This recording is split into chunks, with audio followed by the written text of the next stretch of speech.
On line فن خطابت course class number 34۔ میرے پیارو، ہم خطابت کی مبادیات پر گفتگو کر رہے ہیں۔ سٹیپ بائی سٹیپ اور حصہ وار ہم ایک ایک چیز کو پوری شرح و بسط کے ساتھ سمجھنے کی کوشش کر رہے ہیں۔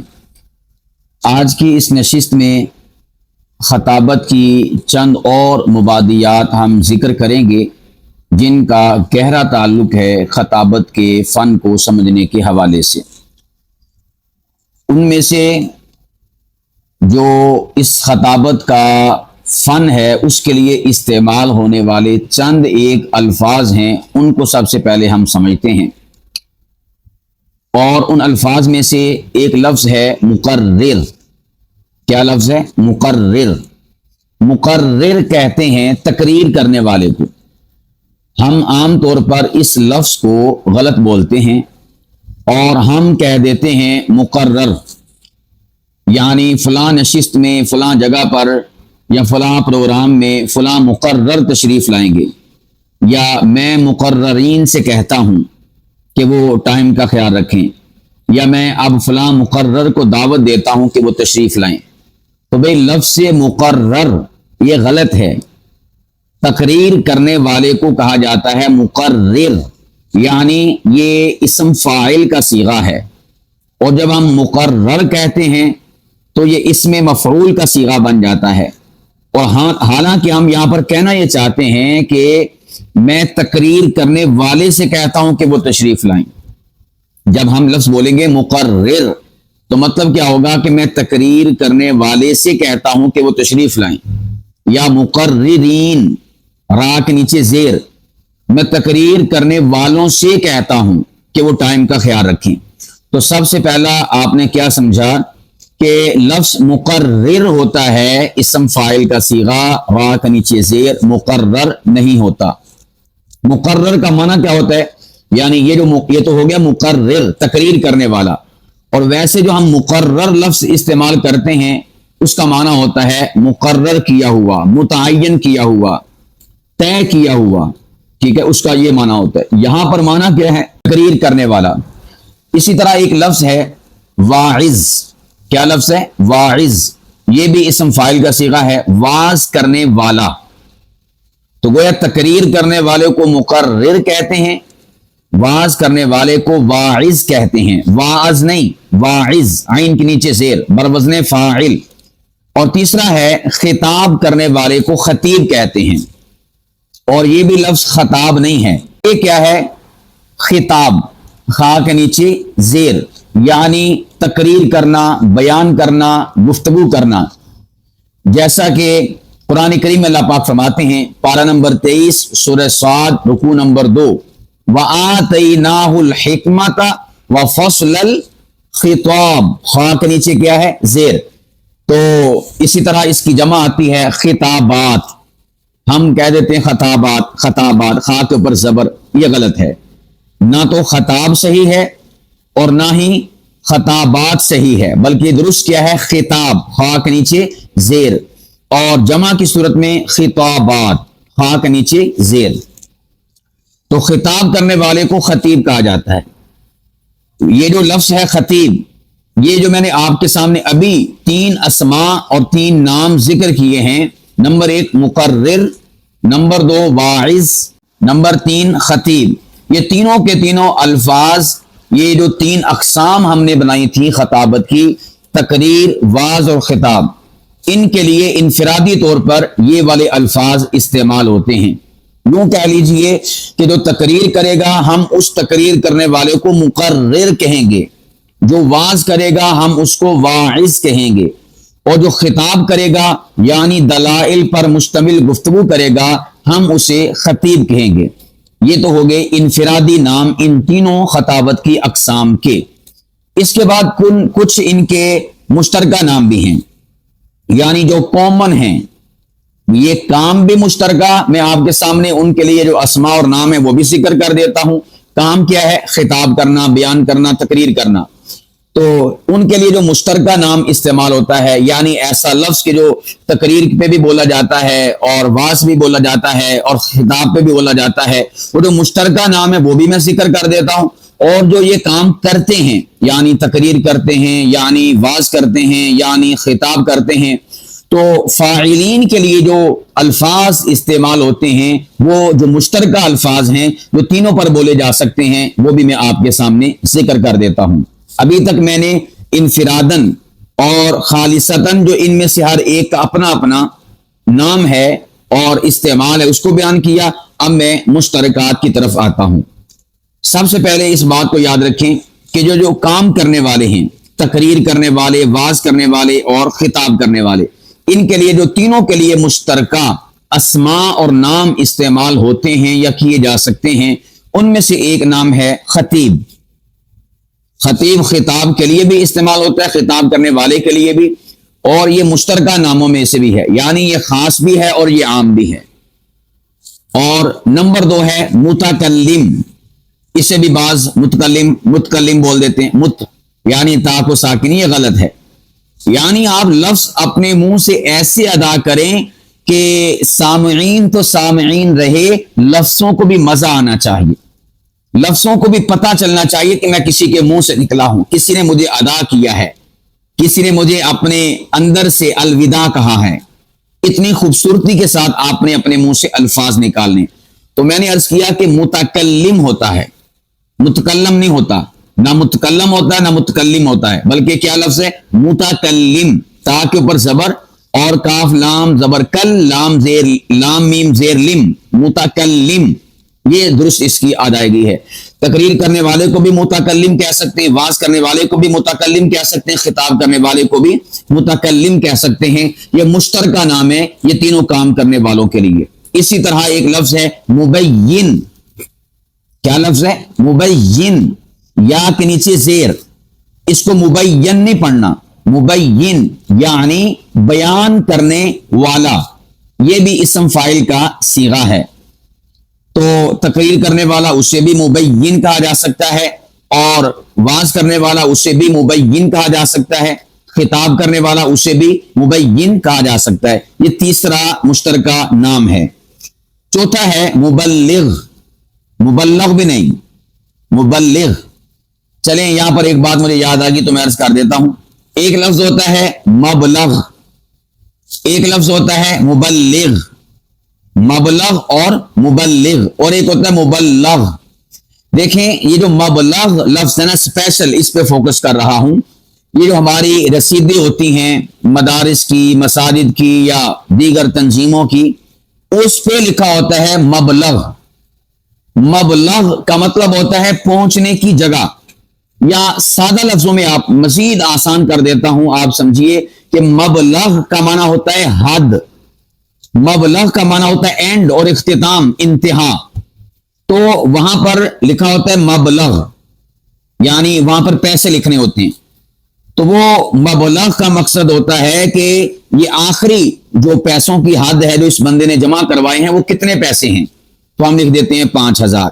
تو بعض اسے مبلغ پڑھتے رہتے ہیں، بعض اسے مبلغ پڑھتے رہتے ہیں۔ رسید پر لکھے ہوئے مبلغ کو کیا پڑھتے ہیں؟ مبلغ۔ کیا پڑھتے ہیں؟ مبلغ۔ تو یہ غلط ہے، صحیح کیا ہے؟ مبلغ، مبلغ، یہ جو رسید پہ لکھا جاتا ہے۔ اور ایک ہوتا ہے مبلغ، مبلغ کہتے ہیں تبلیغ کرنے والے کو، یعنی یہ کام سر انجام دینے والے کو، اسم فاعل کا صیغہ ہے، اور اسی سے مبلغہ ہے۔ آپ نے اشتہارات میں دیکھا ہوگا، پڑھا ہوگا یا ویسے سنا ہوگا، لفظ استعمال ہوتا ہے مبلغات یا مبلغہ، مبلغات تشریف لائیں گی، تو یعنی تبلیغ کرنے والیاں تشریف لائیں گی۔ تو مبلغ، مبلغہ، اس کو بھی مبلغہ بول دیتے ہیں، مبلغہ نہیں، مبلغہ، لام کے نیچے زیر آئے گی کیونکہ یہ اسم فاعل ہے۔ اسی طرح مبلغات یہ بھی بول دیتے ہیں، مبلغات یہ بھی بول دیتے ہیں، یہ غلط ہے۔ صحیح کیا ہے؟ مبلغات، لام کے نیچے زیر اور لام کے اوپر تشدید۔ اور ایک لفظ ہے مبلغ، مبلغ یہ اسم مفعول کا صیغہ ہے۔ مبلغ، مبلغ کہتے ہیں جسے تبلیغ کی گئی ہو، یعنی جو مجمع ہوتا ہے وہ مبلغ ہوتا ہے، مجمع مبلغ ہوتا ہے اور مجمع سے خطاب کرنے والا وہ کیا ہوتا ہے؟ مبلغ ہوتا ہے. اسی سے مبلغین ہے. مبلغین یہ جمع کا صیغہ ہے اسم فاعل کا. تو ہمیں اپنے الفاظ کو بھی درست کرنا چاہیے. اور اسی طور پر ایک اور لفظ ہے ان تینوں کے لیے جو مشترکہ استعمال ہوتا ہے وہ ہے داعی. داعی دعوت دینے والا، بلانے والا، پکارنے والا. داعی. تو یہ 5 اسماء، 5 نام ایسے ہیں کہ جو یہ کام کرنے والے، تقریر واز خطاب کرنے والوں کے لیے مشترکہ استعمال ہوتے ہیں. 5 نام کون کون سے؟ نمبر 1 خطیب، نمبر 2 متکلم، نمبر 3 مبین، نمبر 4 مبلغ اور نمبر 5 داعی. ٹھیک ہے. اگر مؤنث کی طرف ہم جائیں گے تو کہیں گے داعیہ، یعنی مذکر ہوگا تو داعی، مؤنث ہوگا تو داعیہ یعنی دعوت دینے والی. اسی طرح مبلغ اور مبلغہ. اور پھر اسی طرح ایک لفظ ہم نے بولا مبین مذکر کے لیے، اور اسی سے مبینہ. ایک ہوتا ہے مبینہ. مبینہ تو اس کا معنی ہوتا ہے کہ بیان کردہ، یعنی جیسے بیان ہو چکا ہے اس شے سے متعلقہ، اس کے اوپر آتی ہے زبر، اسم مفعول مبینہ. اور یہ ہوتا ہے مبینہ یعنی بیان کرنے والی. تو اسم فاعل اسم مفعول میں فرق ہونا چاہیے. اسی طور پر متکلم مذکر کے لیے اور متکلمہ یہ کس کے لیے استعمال ہوگا؟ یہ مؤنث کے لیے.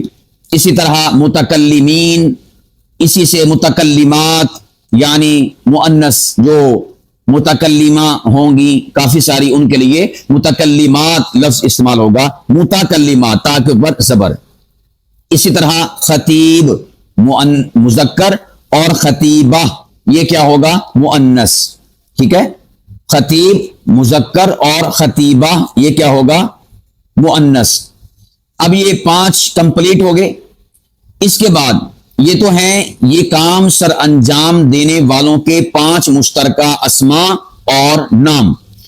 یہ جو کام ہے ایک ہوتا ہے فعل، ایک ہوتا ہے فاعل. ابھی ہم نے ذکر کی ہیں فاعلین کام کرنے والے، اور اب ہم ذکر کریں گے افعال کو، فعل کو.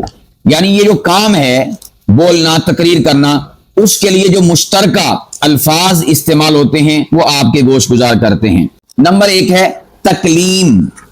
نمبر 1 کیا ہے؟ تکلیم، یعنی تقریر کرنے والا، واز کرنے والا اور خطاب کرنے والا. یہ جو کام کرنے والے ہیں نا، تو وہ جو کام کر رہے ہیں، یہ کام کرنے والے وہ جو کام کر رہے ہیں، تو آپ ان کو اس کام کو تکلیم بھی کہہ سکتے ہیں. یعنی فلاں عالم تکلیم کر رہا ہے، یا فلاں فلاں کی تکلیمات ہیں، یا فلاں فلاں تکلیم کرے گا، یا میں نے تکلیم کر لی ہے. جیسے ہم کہتے ہیں میں نے تقریر کر لی ہے، یا میری تقریر ہے، تو آپ کہہ سکتے ہیں میری تکلیم ہے. یا آپ کہہ سکتے ہیں کہ میں تکلیم کر چکا ہوں، یا میں تکلیم کروں گا. تو یہ تکلیم کا لفظ بھی استعمال کر سکتے ہیں. اسی طور پر ایک مشترکہ لفظ ہے تکلم. کیا ہے؟ تکلم. تکلم نہیں، لام کے اوپر ہے، تشدید تو ہے ہی، ساتھ میں پیش بھی ہے. تکلم کلام کرنا، گفتگو کرنا. اسی طور پر تیسرا ہے کلام. کیا ہے؟ کلام. چوتھا ہے گفتگو. چوتھا لفظ کیا ہے؟ گفتگو. یہ جو لفظ ہے نا گفتگو، یہ 2 الفاظ ہیں، یعنی یہ مرکب ہے فارسی زبان کا. گفتگو اس کا معنی ہوتا ہے بات کرنا، گفتگو کرنا. یہ ہمارے ہاں عام زبان میں استعمال ہوتا ہے. تو دراصل ہم اس کی ادائیگی صحیح طور پر نہیں کر سکتے اور نہیں کر پاتے، اس لیے میں نے الگ الگ ذکر کیا کہ یہ اصل میں ہے کیا. اصل میں ہے گفت اور گو. بعض کہتے ہیں گفتگو، بعض ایسا بھی بول دیتے ہیں گفتگو. یہ غلط ہے. فے بھی ساکن، تے بھی ساکن. گفت گفت گو، اور بعض اس کو گفتگو بھی کہہ دیتے ہیں. یہ غلط ہے. صحیح کیا ہے؟ گفتگو. گفتگو. ٹھیک ہے. وقفہ بھی نہیں کرنا اور آپ نے اتنا بھی نہیں ملانا کہ آپ اعرابی اس کا غلط بول دیں. تو گفتگو بھی کہا جا سکتا ہے. اور نمبر 5 پہ ہے بیان. یہ 5 مشترکہ نام ہیں، الفاظ ہیں جو آپ ان کاموں کے لیے استعمال کر سکتے ہیں، تقریر، واز اور خطاب کے لیے. نمبر 1 تکلیم، نمبر 2 تکلم، نمبر 3 کلام، نمبر 4 گفتگو، اور نمبر 5 پہ ہے بیان۔ اب اس کے بعد میں آپ احباب کے سامنے خطابت کے عناصر ثلاثہ وہ بیان کرتا ہوں۔ دیکھیں، ہر چیز چند عناصر سے مل کر بنتی ہے۔ جس طرح کائنات کے عناصر اربع ہیں، 4 عناصر کہ جن سے مل کر کائنات کی تمام چیزیں وجود میں آئی ہیں۔ عناصر اربع ہوا، پانی، مٹی اور آگ، ٹھیک ہے۔ اسی طور پر جو خطابت ہے اس کے عناصر ہیں عناصر ثلاثہ، یعنی 3 عناصر۔ یہ ملیں گے تو تب خطابت وجود میں آئے گی، یہ نہیں ملیں گے، ان میں سے کوئی شارٹ ہوگا تو خطابت وجود میں نہیں آ سکتی۔ خطابت کے عناصر ثلاثہ جن سے خطابت کا وجود ہمارے سامنے آتا ہے وہ کون کون سے ہیں؟ نمبر 1 ہے خطیب، نمبر 1 کیا ہے؟ خطیب، اور نمبر 2 ہے کلام، اور نمبر 3 پہ ہے سامعین۔ یہ خطابت کے عناصر ثلاثہ ہیں۔ اور یہاں پر جو میں نے آپ کے سامنے ایک ترتیب سے پہلے خطیب ذکر کیا، پھر کلام ذکر کیا، اور پھر اس کے بعد میں نے سامعین ذکر کیے، اس میں جو ترتیب رکھی ہے اس ترتیب کے پیچھے بھی ایک لوجک اور ایک منطق ہے، اور وہ کیا ہے؟ وہ یہ کہ سب سے پہلے خطابت کے لیے خطیب کا ہونا لازم ہے، اور جب خطیب ہوگا اس کے بعد دوسرا سٹیپ کیا ہے؟ کلام کا ہونا۔ جب کلام بھی ہوگا، خطیب بھی ہوگا، تیسرا سٹیپ ہوگا سامعین۔ اب آپ خود سوچیں کہ اگر دنیا میں خطیب ہی نہیں ہے تو کیا کلام کا وجود ہو سکتا ہے؟ یعنی ایک انسان ہی نہیں، انسان نے کلام کرنا ہوتا ہے، خطابت کرنی ہوتی ہے، ایک انسان ہی نہیں ہے تو اس میں کلام کہاں سے آ گیا؟ اور جب ایک انسان ہے ہی نہیں تو اس کو سننے کے لیے کون ہوگا؟ تو بھائی سٹیپ بائی سٹیپ تینوں چیزیں ہیں۔ سب سے اول کیا ہے؟ خطیب کا ہونا۔ ایڈا سادہ لفظوں سے کہہ لو کہ بندے دا ہونا، انسان کا ہونا، انسان بھی ہے بندہ بھی ہے۔ اب اس میں وصف ہونا چاہیے کلام، یعنی اس کے پاس کچھ ہونا چاہیے جس کو ہم نے ما فی الضمیر سے تعبیر کیا تھا۔ اس کے پاس علم، نالج، معلومات، ریفرنسز، حوالہ جات، متون، دلائل اور حقیقتیں، یہ چیزیں اس کے پاس ہونی چاہیے۔ تو سب سے اول خطیب، سیکنڈ پہ کیا ہے؟ کلام یعنی مواد، اور نمبر 3 پہ ہے سامعین۔ خطیب بھی ہے، کلام بھی ہے، اس کا مطالعہ بھی ٹکا کے ہے، سامنے مجمع ہی نہ ہو تو اس بیچارے نے کیا خطاب کرنا؟ تو یہ تینوں کی تینوں چیزیں لازم و ملزوم ہیں۔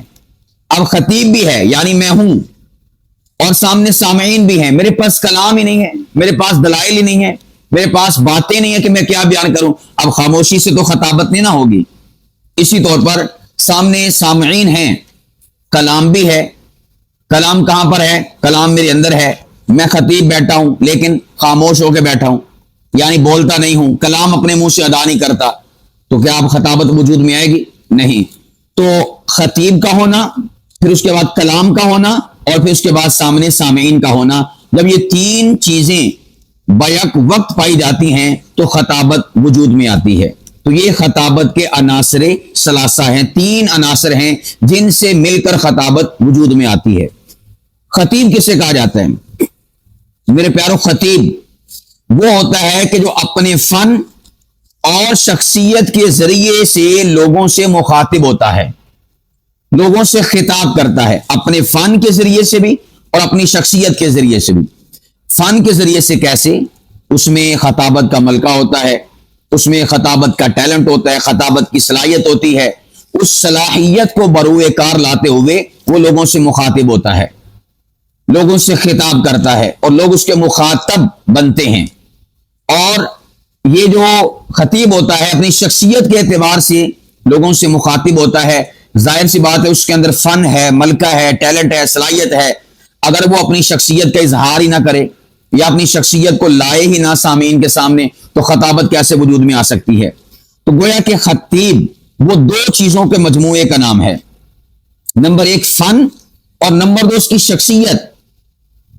آپ اس کو یوں بھی کہہ سکتے ہیں کہ جس طرح ایک سپیکر ہوتا ہے، مائک ہوتا ہے، اب سپیکر بھی ہے، مائک بھی ہے، یعنی وہ جو وجود ہمیں نظر آ رہے ہیں، مائک ہاتھ میں پکڑنے والا ہوتا ہے، ٹھیک ہے، وہ ایک وجود ہے نا، حسی وجود۔ اور اسی طرح جو سپیکر ہوتا ہے جس میں سے آواز آتی ہے، وہ بھی موجود ہے. اب یہ کیا ہو گیا؟ یہ شخصیت ہو گئی, یہ شخص ہو گئی. اور اس کے بعد اگلی شے کیا ہے؟ فن, ٹیلنٹ اور صلاحیت. ظاہر سی بات ہے کہ اگر اکیلے سپیکر کھڑے ہوئے ہیں اور اکیلا مائک ہے تو یہ تو خطابت نہیں ہے, یا اس کا تو کوئی فائدہ نہیں ہے. جب تک اس میں فن منتقل نہیں ہوگا, جب تک اس میں کلام نہیں آئے گا. تو یہی سیم مثال ہے ایک خطیب کی, کہ ایک خطیب یعنی پراپر ایک بندہ, ایک انسان ہونا چاہیے, ایک وجود ہونا چاہیے, اور پھر اس کے بعد اس وجود میں یہ کمال, یہ ٹیلنٹ اور یہ صلاحیت ہونی چاہیے خطابت والی. تو خطیب دو چیزوں کے مجموعے کا نام ہے, نمبر ایک فن کا اور نمبر دو شخصیت کا. جب یہ دو چیزیں بیک وقت جمع ہوتی ہیں تو پھر خطیب وجود میں آتا ہے. تو خطیب دو چیزوں پر مشتمل ہوتا ہے.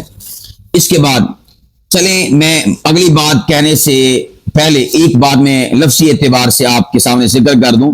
میں نے ابھی ما قبل کی گفتگو میں دو لفظ بولے. نمبر ایک میں نے بولا مخاطب, نمبر دو بولا مخاطب.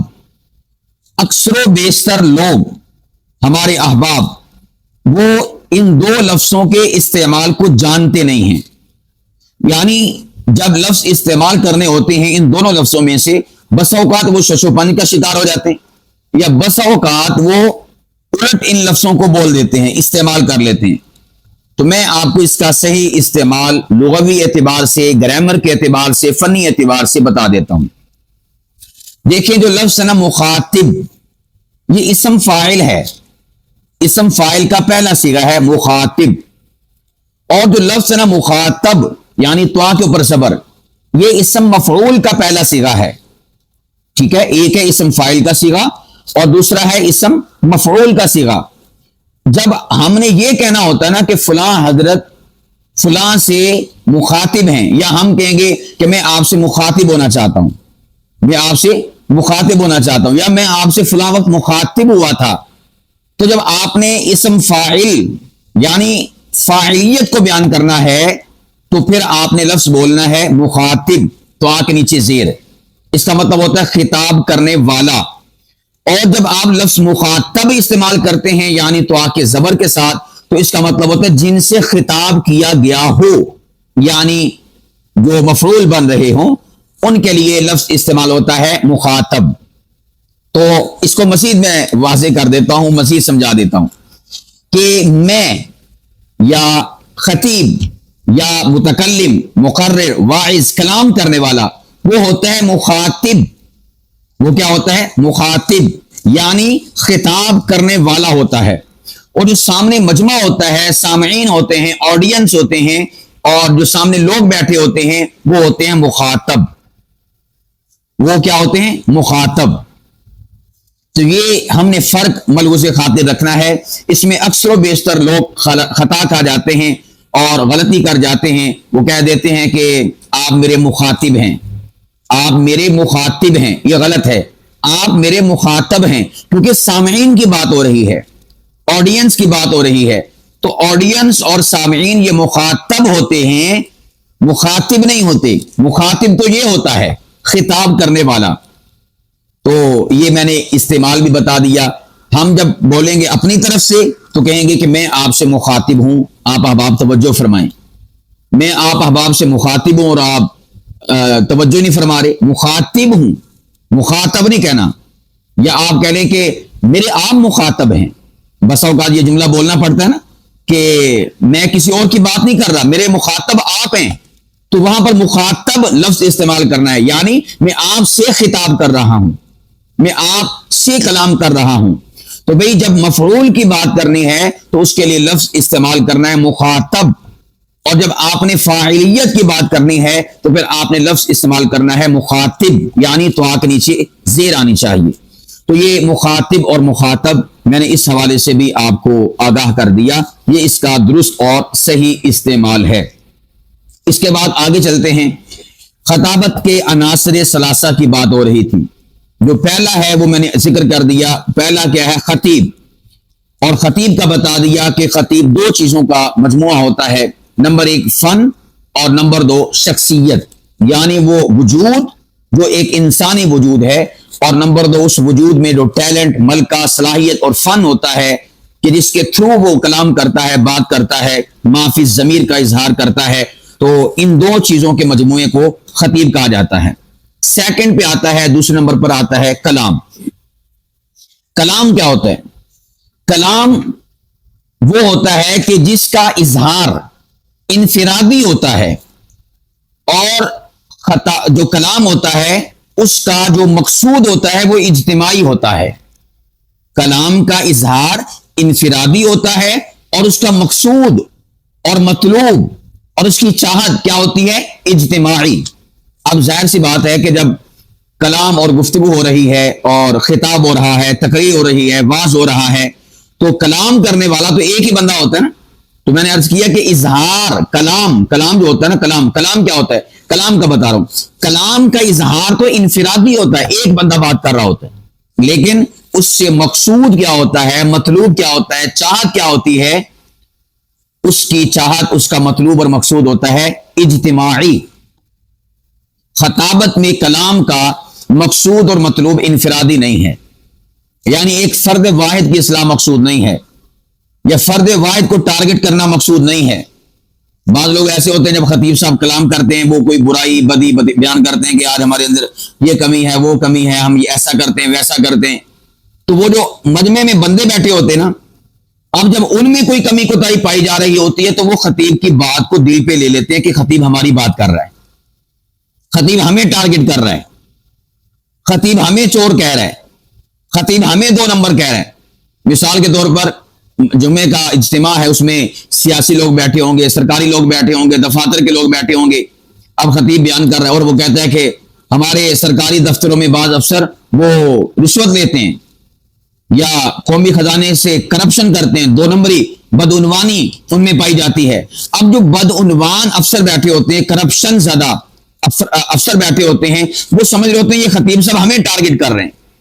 تو بھائی ان کو میں بتا رہا ہوں کہ یہ جو خطیب صاحب کے کلام کا اظہار ہے، یہ اظہار تو انفرادی سطح پر ہو رہا ہے کہ فرد واحد کلام کر رہا ہے، فرد واحد بول رہا ہے، لیکن اس کا مقصود اجتماعی ہے، یعنی شخص واحد نہیں ہے کہ خطیب صاحب اسے ٹارگٹ کر رہے ہیں، نہیں، اس کا مقصود اجتماعی ہے۔ اس میں 2 حوالے سے پیغام ہے مقصود اجتماعی کے حوالے سے۔ نمبر 1 تو سامعین کو پیغام ہے کہ بھئی آپ اس منبر پر آنے والے، اس مائک کے سامنے آنے والے موٹیویشنل سپیکر یا اسی طور پر مربی، تربیت کرنے والا جو خطیب اور عالم ہوتا ہے، اس کی گفتگو کو پرسنل نہ لیا کریں، اس کی گفتگو کو اسپیشل اپنے لیے ٹارگٹ نہ سمجھا کریں، بلکہ بعض علاقے ایسے ہیں وہاں کی مسجد کا جب امام جمعے میں کسی مخصوص بیماری پر، مخصوص بدی اور برائی پر گفتگو کرتا ہے تو علاقے کے چودھری ناراض ہو جاتے ہیں، علاقے کے وڈیرے ناراض ہو جاتے ہیں، یا علاقے کا کوئی فرد ناراض ہو جاتا ہے، اور وہ اس امام خطیب صاحب کے پیچھے جمعہ نہیں پڑھتا آئندہ سے، نمازیں نہیں پڑھتا آئندہ سے۔ کیوں؟ وہ سوچ رہا ہوتا ہے ادھر بیٹھا ہوا کہ خطیب صاحب نے میرے خلاف گل کی تھی ہے۔ پہلی بات تو یہ ہے، میں نے عرض کر دیا کہ خطیب صاحب کے یہاں پر بیٹھنے کا پرپس اور مقصد وہ اجتماعی ہوتا ہے، انفرادی نہیں ہوتا، وہ اوور آل بات کر رہا ہوتا ہے، اسپیشل آپ کی بات نہیں کر رہا۔ سیکنڈ پہ میں خطباء کو کہنا چاہتا ہوں کہ جب بھی آپ اس منبر، اس مائک کے سامنے آ کر بیان کریں تو آپ کا مقصود اجتماعی ہونا چاہیے، انفرادی نہیں ہونا چاہیے۔ اگرچہ آپ کو پتہ چلا کسی میں انفرادی بیماری اور بدی اور کوئی کمزوری ہے، کوئی گناہ ہے، کوئی عیب ہے، تو آپ نے اس کو جب بیان کرنا ہے، بیان کرنا ہے، یہ نہیں کہ آپ نے بیان نہیں کرنا کہ اگلا بندہ محسوس کرے گا، نام لیے بغیر بیان کریں، یہ کہہ دیں کہ ہمارے معاشرے میں ایسا ہو رہا ہے، ہم ایسا کرتے ہیں، آپ یوں لفظ استعمال کر لیں، تو وہ جو آپ کا مقصود اس موقع پر ہونا چاہیے نیتن اور لفظن بھی، نیتن ہی نہیں، بس اوقات ایسا ہوتا ہے کہ ہم لفظ ایسے استعمال کر لیتے جو خاص بندے کی طرف اشارہ کرتے ہیں، یہ تو اس کا نام تو نہیں ہوتا، لیکن خاص بندے کی جانب لفظوں سے اشارہ ہو رہا ہوتا ہے، تو ہم نے نہ لفظن انفرادیت کا اظہار کرنا ہے اور نہ ہی نیتن ہم نے انفرادیت کو لے کر چلنا ہے، بلکہ لفظی اعتبار سے بھی اجتماعیت ہونی چاہیے، اور اسی طور پر نیتن بھی آپ کے جو ہے اجتماعیت ہونی چاہیے۔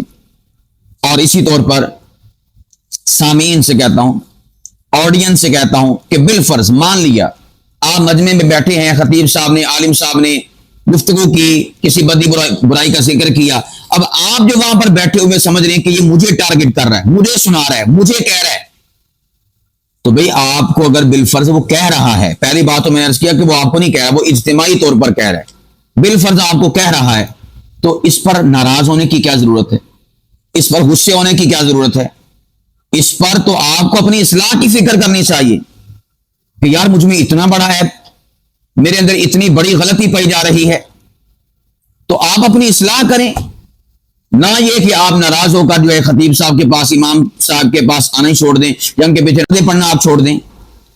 یہ تو آپ گناہ پہ گناہ کر رہے ہیں، جرم پہ جرم کر رہے ہیں، خطا پہ خطا کر رہے ہیں، غلطی پہ غلطی کر رہے ہیں۔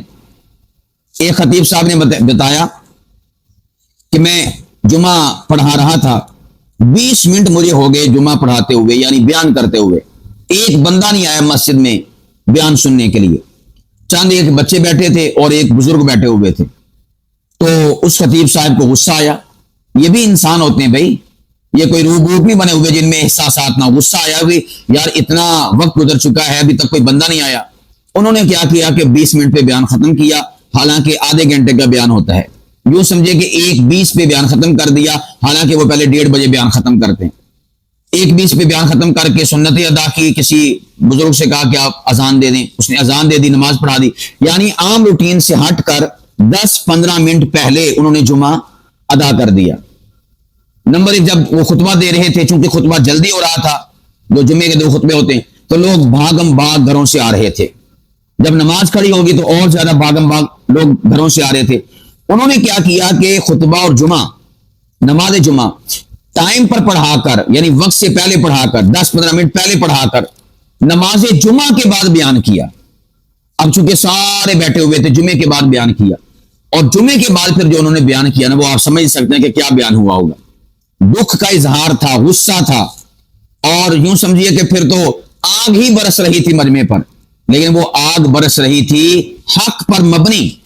ان کے الفاظ تھے مجمع سے مخاطب ہو کر کہ بھئی ہم لوگ اللہ کو دھوکہ دے رہے، ہم دنیا کے 2 ٹکوں کی خاطر اپنے رب کو دھوکہ دے رہے ہیں۔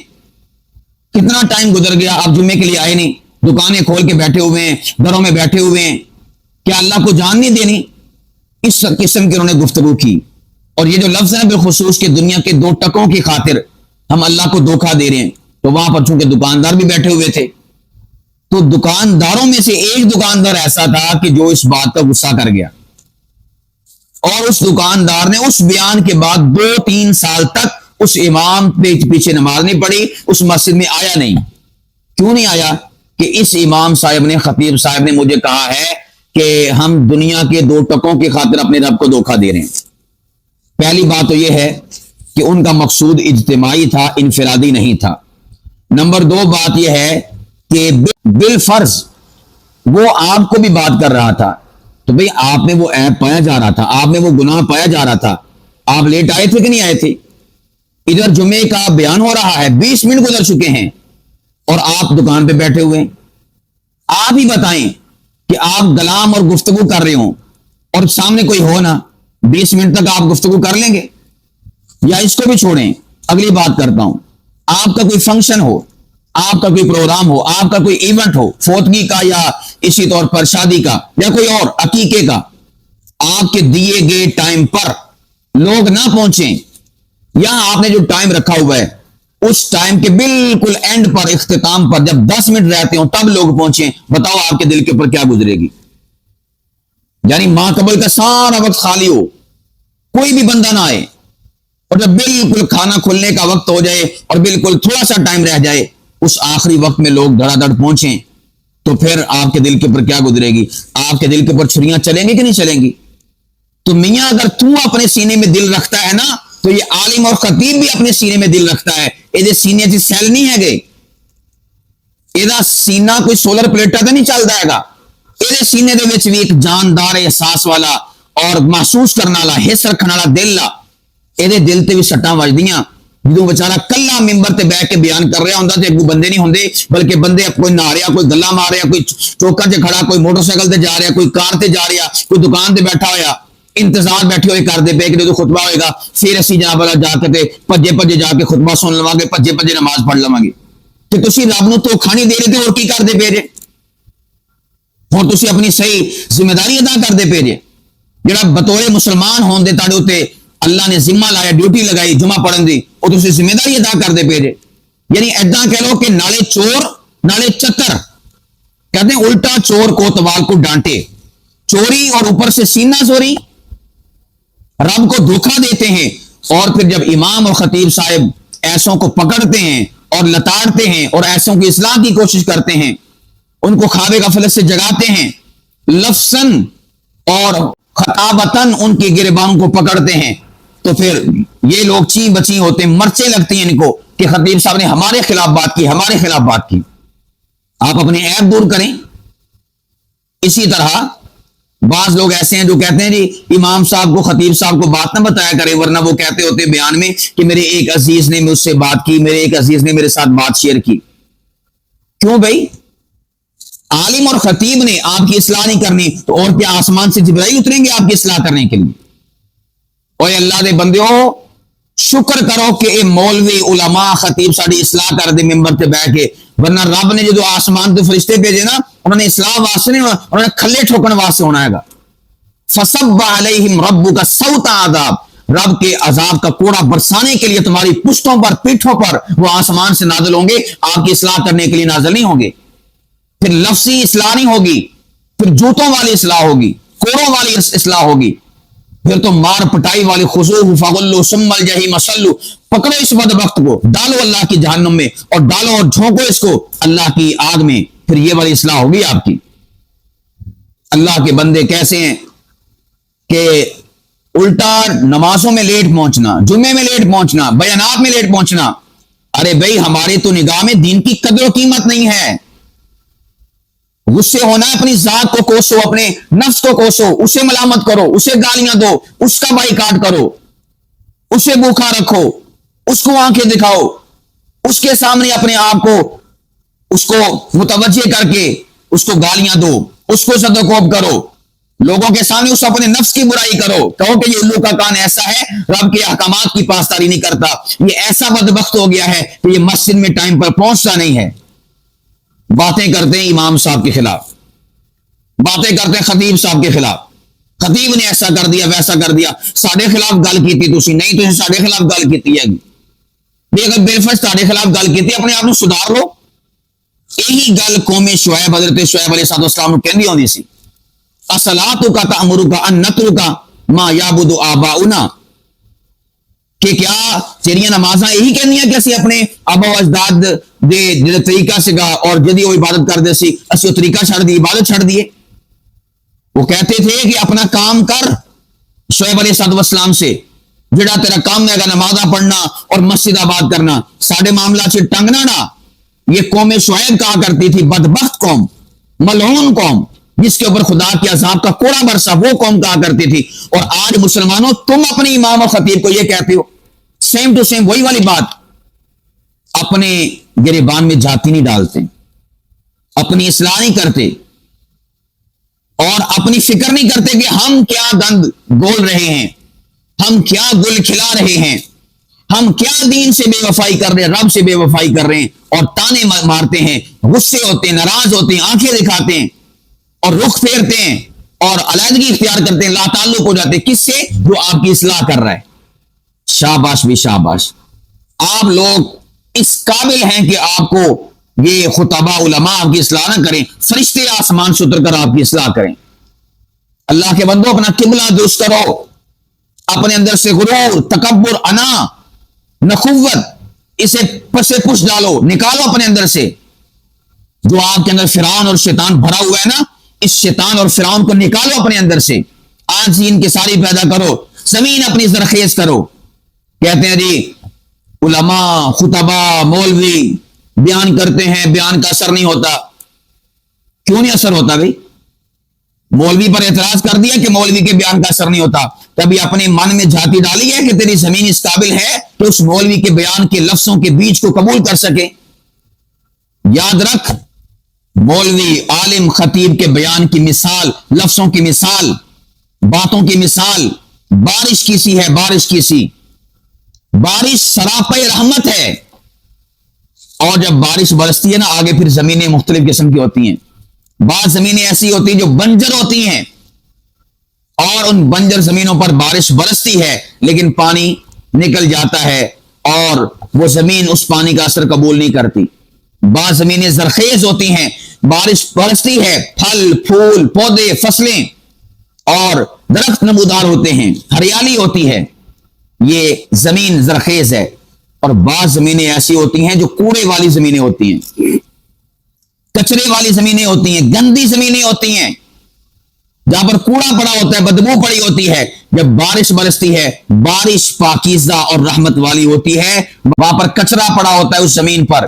جب بارش برستی ہے تو زمین سے بدبو اٹھتی ہے، گند زمین سے نمودار ہوتا ہے. اس میں قصور بارش کا نہیں ہوتا، میاں اس زمین کا ہوتا ہے. اسی طرح جب خطیب عالم اور کوئی مقرر خطاب اور بیان کرے تو اس کا بیان، اس کے لفظ، اس کے جملے یہ سراپے رحمت ہیں، سراپے شفا ہیں. آگے آپ لوگوں کی زمینوں کا معاملہ ہے، کسی کی زمین زرخیز ہے، کسی کی زمین بنجر ہے اور کسی کی زمین گند والی ہے، کوڑے والی ہے.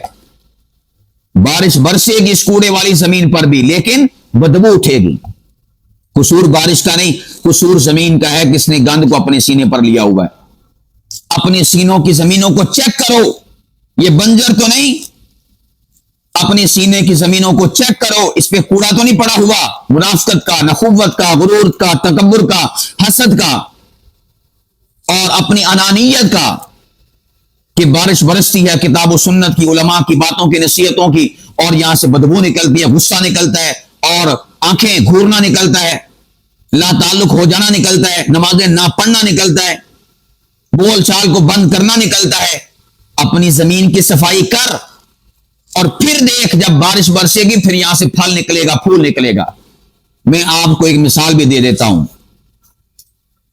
کہ رسول پاک علیہ الصلوۃ والسلام جب کلام اور گفتگو کرتے تھے، اللہ کے نبی کا بتاؤ کلام اور گفتگو سراپے شفا نہیں تھا، سراپے رحمت نہیں تھا. اب جب کلام مصطفیٰ نکلتا تھا زبان سے اور یہ کلام مصطفیٰ مثل بارش ابو بکر صدیق کے دل کی زمین پر بھی برستا تھا، فاروق اعظم عثمان غنی، علی المرتضی، امیر معاویہ، حسن و حسین کی زمین پر بھی برستا تھا. تو کیا نکلتا تھا؟ کیا نتیجہ ہوتا تھا؟ کیا اثر ہوتا تھا؟ جب میرے مصطفیٰ کا کلام مثل بارش برستا تھا ابو بکر صدیق کے دل کی زمین پر تو صداقت کا پھول نکلتا تھا. فاروق اعظم کی زمین پر برستا تھا، دل کی زمین پر، تو وہاں سے عدالت کا، شجاعت و بہادری کا پھول نکلتا تھا. اب یہی والا سراپے شفا، سراپے رحمت کلام مثل بارش عثمانی غنی کے دل پر برستا تھا تو عثمانی غنی کے دل کی زمین اتنی زرخیز، اتنی اچھی تھی کہ وہاں سے حیا کا، سخاوت کا پھول نکلتا تھا. اور جب یہی کلام مصطفیٰ مثل بارش علی کے دل کی سرزمین پر برستا تھا تو وہاں سے شجاعت و بہادری کا اور جرت کا پھل پھول اور درخت نمودار ہوتا تھا. اور جب یہی مصطفیٰ علیہ تحیت و ثنا کا کلام مثل بارش ابو جہل، اتبا، شیبہ، ابو لہب، ابی بن خلف، منافقین، کافرین، مشرکین، ان کے دلوں کی سرزمین پر برستا تھا تو وہاں سے بدبو نکلتی تھی، وہاں سے حسد نکلتا تھا، وہاں سے اناد اور دشمنی اور پروپگنڈے اور سازشیں نکلتی تھیں، اور وہاں پر راستوں کی رکاوٹیں نکلتی تھیں، وہاں سے بدبو اٹھا کرتی تھی، خوشبو نہیں اٹھا کرتی تھی. اللہ کے بندو، اپنی اصلاح کر لو، اپنے آپ کو سدھار لو، پچھتاؤ گے اللہ کی بارگاہ میں قیامت کے دن جو آج تم لوگ علماء، ائمہ، خطبہ، مولویوں کے ساتھ رویہ رکھتے ہو، اصلاح کرنے والوں کے ساتھ رویہ رکھتے ہو. تو خیر میں عرض کر رہا تھا، امید واسق ہے، بلکہ یہ جو میرا کلام ہے یہ بھی مثل بارش ہے، کیونکہ میں حق، حقیقت، دلیل اور دلائل کے ساتھ اور عین کتاب و سنت کے مطابق آپ سے محو گفتگو ہوں. نہ جانے اب جب میری گفتگو آپ یہ سن رہے ہوں گے یا سن چکے ہوں گے، آپ کے دلوں کی کیفیت کیا ہوگی، اپنے دل چیک کیجئے گا.